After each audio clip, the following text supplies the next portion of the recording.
Yeah, my name is Kay, but its real pronunciation is Gajua. And my last name is Xiong.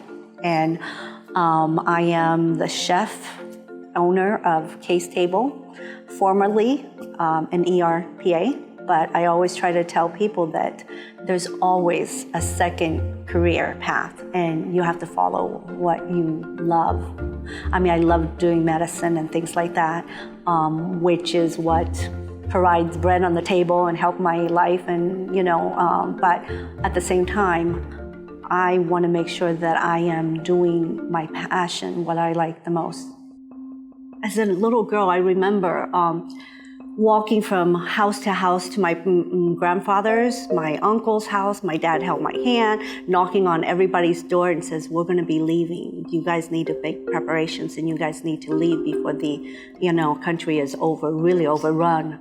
It was so traumatic that, I mean, if I think about it right now, I could almost remember holding my dad's hand, walking to, the little houses, or not little houses, but the houses, in my grandfather's house, my uncle's, and knocking on the door. And the fact is that they said they left about 3 days after we did, but it took them 15 years to catch up to us. Mm-hmm. And this is a very traditional, it's called kapun. It's a cross between Thai, Laos, and Hmong. So our food are very, very similar in that sense. We incorporate this for weddings, funerals, birth, major hodies. And usually it takes all day in the whole village to come in and make them, okay? And when we opened, we had, of course, it was when I signed the lease, it was February, so COVID hit. So you have that, all that nonsense about, COVID is a Chinese, virus. So we have that too, and we had to break that barrier too. But luckily, with me cooking so much for the Sylvania community right down the road, I have built up a lot of friends who come to my rescue.